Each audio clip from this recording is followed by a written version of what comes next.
bandiraɓe musidɓe tedduɓe hettiyankoɓe yeeɓiyankoɓe Ayaw Pindi TV on calminama no fewi on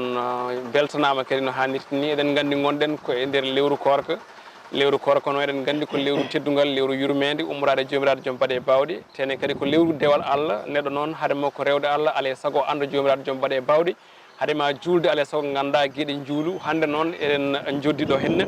e ceerno Alhassane Ba mo Tulde Gaale ene ari mo feeñ kala ñande haalande bandiraɓe gueɗe juulu e sifaji muɗum hande noon eɗen natano ko yewti ko e farillaji salliga kono kadi e gueɗe muɗum ko adi haydara en calminanmo kanko ceerno Alhassane o salmito bandiraɓe e on tuma o haalana en farillaji salligi no poti e holno salliki wayata nde moƴƴa noon ceerno Alhassane bisimilla konngol ne yeeso ma. أعوذ بالله من الشيطان الرجيم بسم الله الرحمن الرحيم ولا حول ولا قوة إلا بالله caggallettude Allah e julde annabi sallllahu alayhi wa sallam mide salmina dennagal jeeɓowo Ayaw Pindi hablirde Pindi TV e salminde dennagal fulɓe machallah. joni naranten ko farillaji salligi eɗen gandi ko ɗum ɗon woni ko haade neɗɗo juulale saago o mataw o anda holno salliguinirto e holno wayata ha moƴƴa hol farillaji salligi e hol sifaji mum. eyyi machallah farillaji salligi ko jeeɗiɗi par ce que farilla waɗi ko sunna ɗum tagui o are deftere joom deftere ne wiye Abdourahmane o windi deftere ne wiye Lahdari woni deftere jawɗon yewturde nde o wi ko faraidul wudu i sab'un o wi farillaji salligi ko jeeɗiɗi o wi farilla gaɗiɗo ko anniyatu ko addude anniya caggal nde ganniɗa wa gaslul wajhi loota yeeso ma wa gaslul yadayni ilal mirfiqayni loota juuɗe ma hayto polongtoni wa mashu ra'si sa gayni maska hoorema caggal nde maskuɗa hoorema wa gaslul rijlayni loota koyɗe ma ilal ka'abayni ha e kolɓuli he caggal ɗeɗo gueɗe joyyi potta hen ko wat dalku kala tergal ngal ngalɗa a yiggat so tawi a jaggui terɗe ɗe a yuppi hen ndema yiggani firti ko moƴƴani salligo oɗon taskitake caggal ɗum ɗon wal fawru e yaccade caggal nde natanɗa salligo a fuɗɗota ko salligo gona connectade walla gona haalde waɗɓe wadde firti ko so tawi a natani salligo o tan ko salligo tan kuccanta a taƴata salligo ha salligo gasa aɗa wawi won ina añani neɗɗo no salligo no haala par ce que neɗɗo ɗo jooɗi omo salligo malayika yurmen nan huccite makko so tawi o salliginima haw haljiti o hoynima asman o wi ashhadu an la ilaha illallah wa ashhadu anna mouhammadou rasulullah fa tabarakallahu joni mi en gar holno o mbaɗirten salligue holno salligorte terɗe ɗe holno rewata ha gueɗɗe mbawa fewde. bisimilla aɗa wawi wadde kolla bandiraɓe ɗum ko haala wonno kono wonɓe ganduɗa kadi aussi ne wawi taw haala kane ɗeɓa wasen nadde kolla bandiraɓe holno salligo wayata bandiraɓe mbawa famde ɗum inchallah bisimilla inchallah caggal nde ƴettuɗa satalla ka mbiyata ko bisimillahi farilla gadiɗo ko anniya holto tonnotoɗa gadda anniya o ko sanga nde natanɗa yeeso wadde hande en garani haalandiɓe sunnaji garɗen haalandi yimɓe ko farillaji joni noon caggal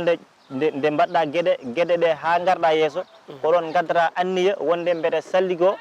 mbeɗa juula farilla walla mbeɗa salligo mbeɗa juula sunna walla mbeɗa salligonono laaɓal tan ɗo anniya o il faut ceerda salligam oɗo ko farilla walla salligo oɗo ko sunna walla salligo oɗo ko pour labde tan walla salligo oɗo ko pour mboɗo waldu ɗum jamma joni noon ko noon gaddirta anniya a addata anniya tan wonde mbeɗa salligo tan on anniya addata teskitake joni noon ko ni mbatta gaddata ko yeeso ɗo ko farilla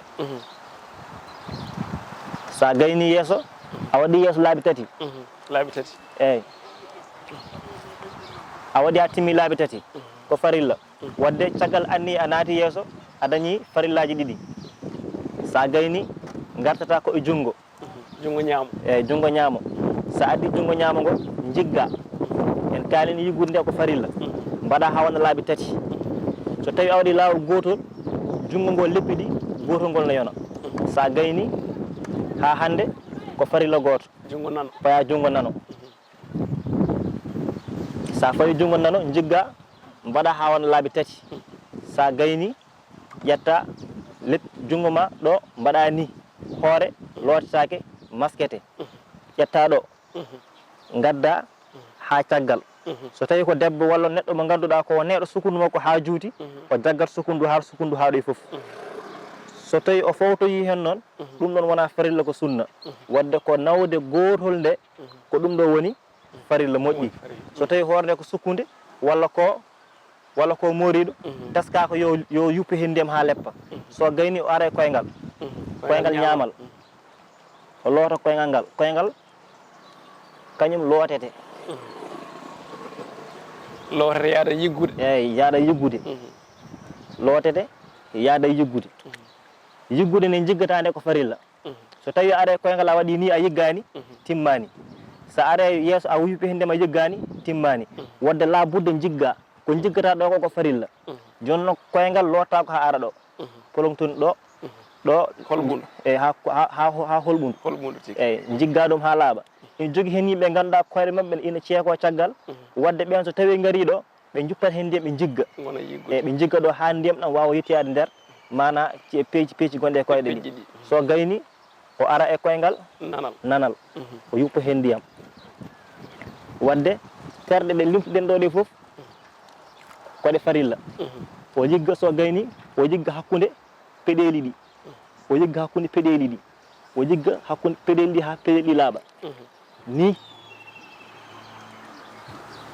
ko farilla